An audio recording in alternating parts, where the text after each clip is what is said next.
Welcome to the College Football Bros. I'm Michael Newman. I'm Ryan Newman. And I'm Trey Newman.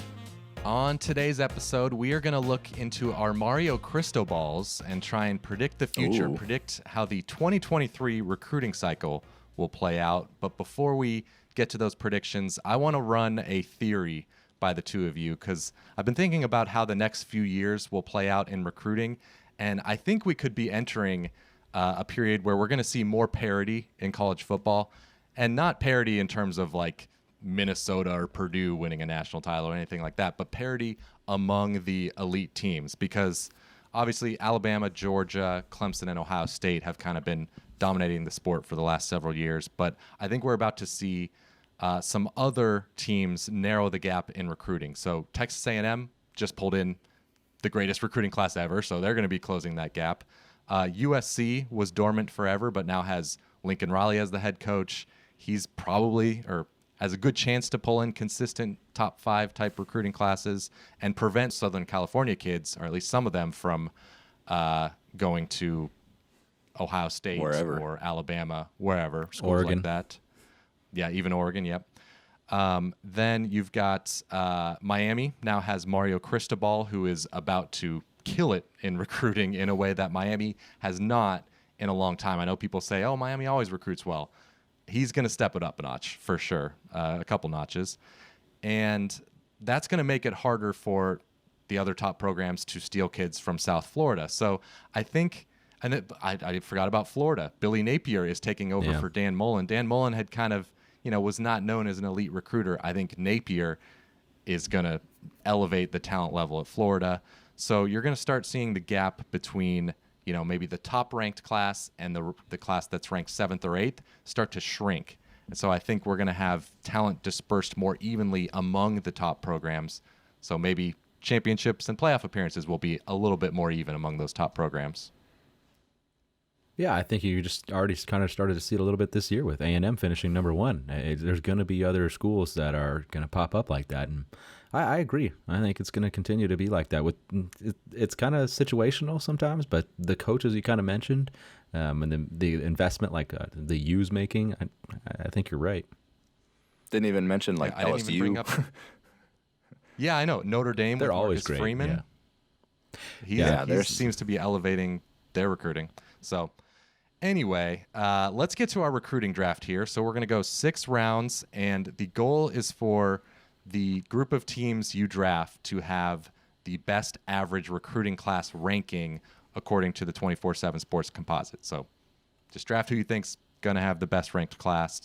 Trey, we randomized the draft order. You again have the top pick here, but it's a snake draft, so it'll even out.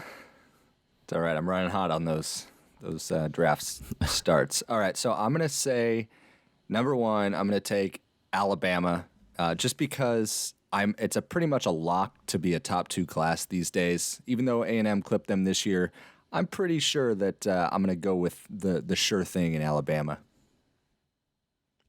Yeah, that's to me that was the easy number 1. All right, at number 2, I'm going to take Georgia. They were number 3 this year. They were 4 before that, then 1 and 2. So we're averaging about 2.5 the last 4 years or so. And I don't see Kirby Smart slowing down anytime soon. So Georgia number 2, especially after the title. That is a safe pick. Yeah, exactly. Yep. All right, I've got 2 picks here, and I'm going to go with at number 3 USC. Maybe I'm getting I'm a USC fan, so maybe I'm getting a little over optimistic here, but even with Clay Helton, USC was able to pull in a few top 10 classes. With Lincoln Riley, I think there's a good chance they finish top 5, and he elevated the recruiting at Oklahoma. He kind of raised that ceiling even higher than what Bob Stoops was able to do. At USC, there is no ceiling. You can finish with the number 1 class. It's been done many times. Now, it might take them a while to get there, but they already have 3 5-star commitments as we record this. That's why I kind of felt safe picking them here, because as long as they hold on to those guys, it's hard to finish much lower than 3rd. But as we'll see, there's a lot of potential teams to finish in the top 5, so who knows. Yeah. But my next pick is, and these could go either order, but Texas A&M. They just had Ryan, you think that's maybe a little too soon? I don't know. They just had I the thought it greatest was. recruiting class of all time. Yeah.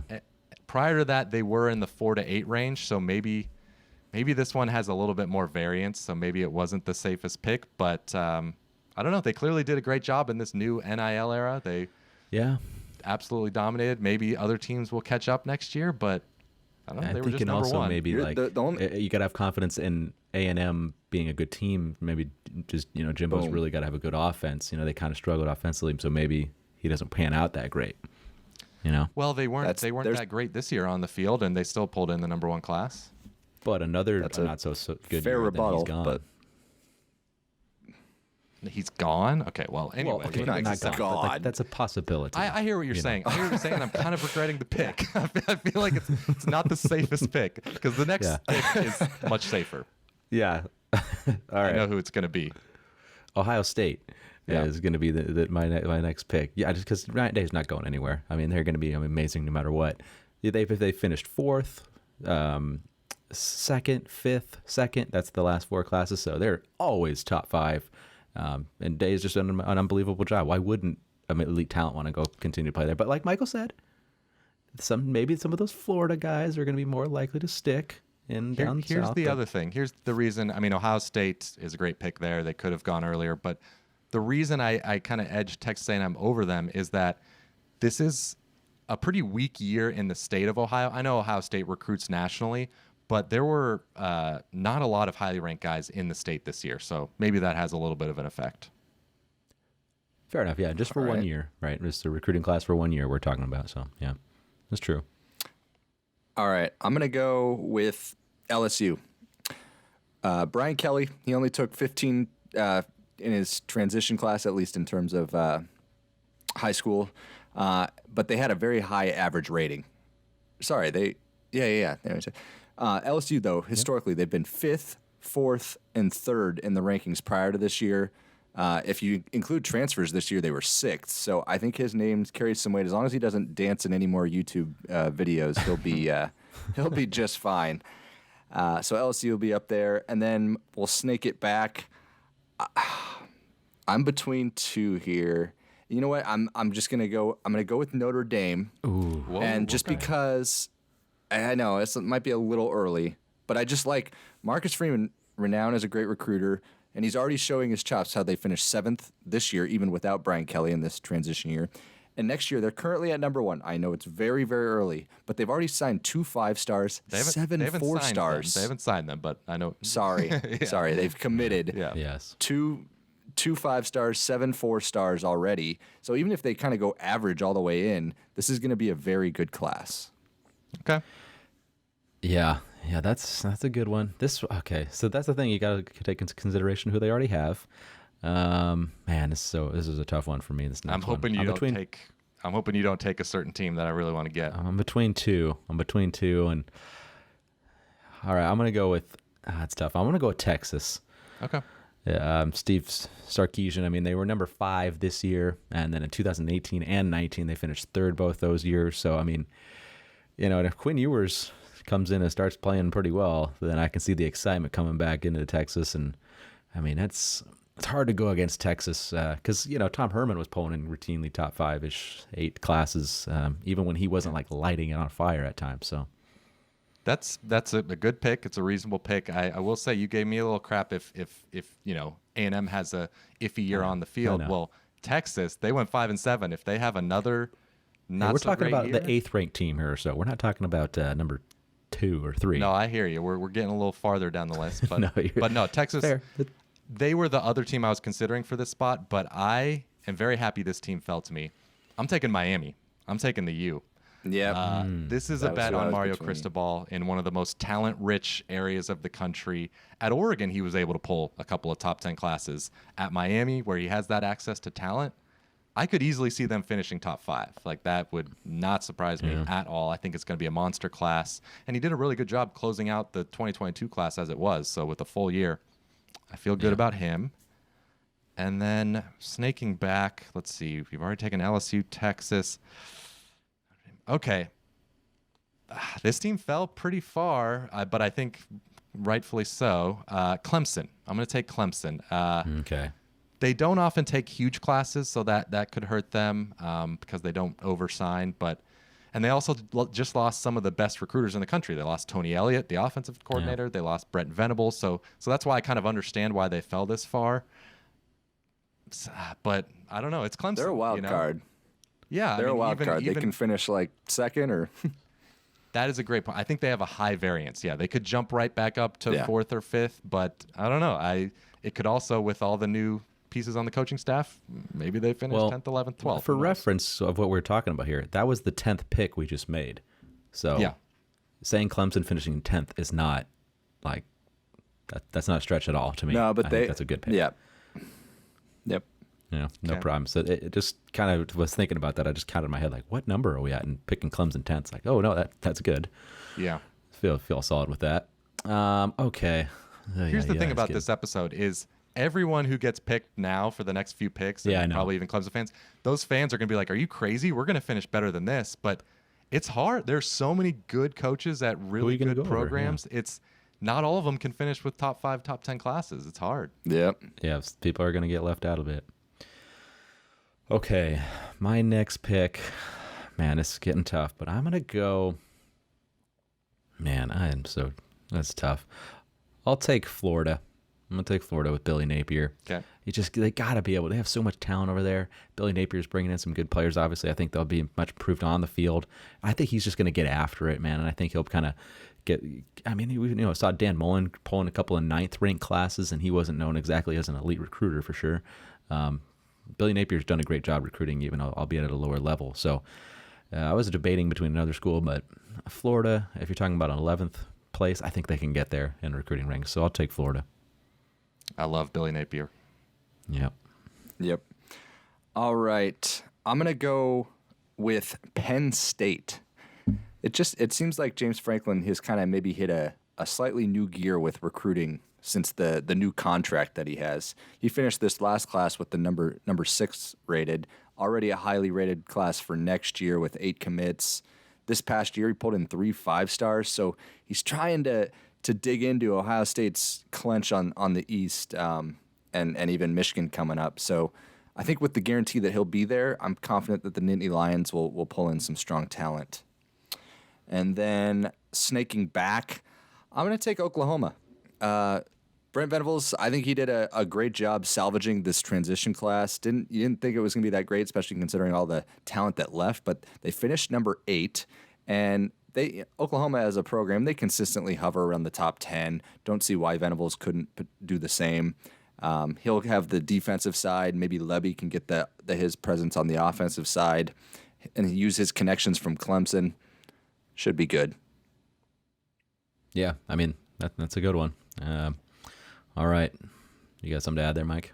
No, it's just, I'm just already hearing Oklahoma fans being like, in a short 13th? Class, we finished 8th. Yeah. How is we finishing 13th? But it's just, it's hard. It's stacked. I know, it's tough. There's so many, it's stacked, especially with USC, LSU, and Miami, who finished behind all these teams this previous cycle for, various reasons. You're expecting them to make a big jump, so that kind of lowers some other teams' ceilings. Yep. All right, so on to number 14, 14th pick. I'm going to take Michigan.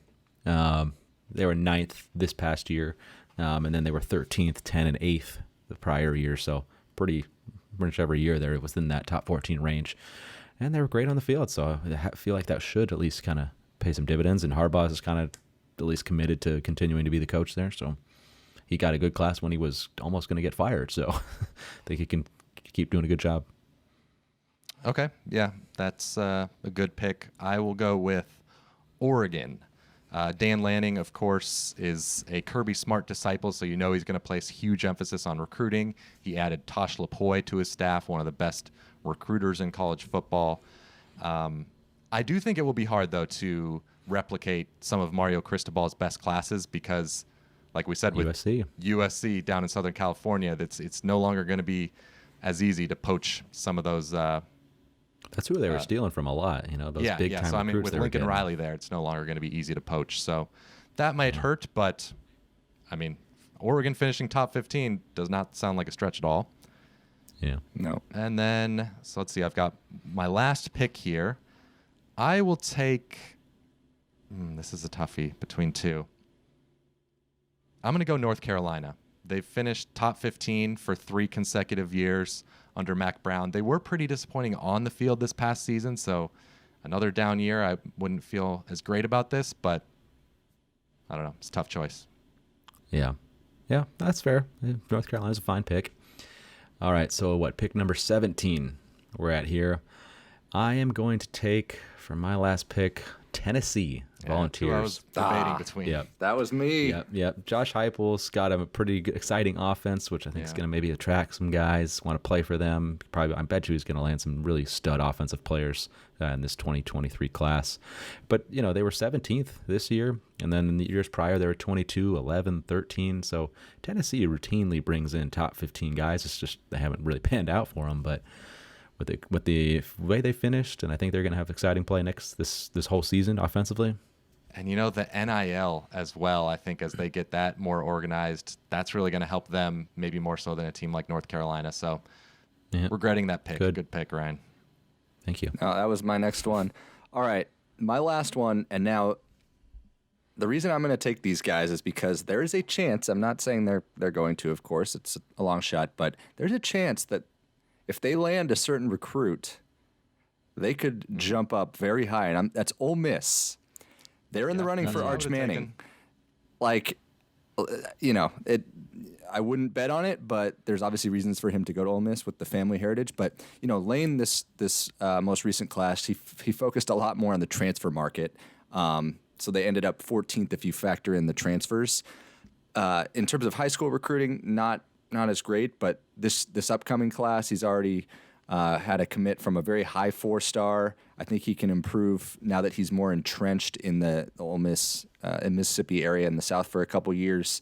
And like I said, if he lands Arch Manning, he could build a big class around him. Yeah. Even without Arch Manning, he could finish top 15 or close to it. Yeah, totally. Yeah. But he's my home run. Yeah. All right, there you have it. There's our list. Who was the top team that on your list that didn't get drafted? For me, all 18 that was my top 18. Not in the same order, but. Oh, yep. Okay. I was missing 2. Okay, who were you missing? I had at 17. I had Arkansas. I think Sam Pittman showing some promise there. I think he can. I think he's going to start paying dividends more on the recruiting front.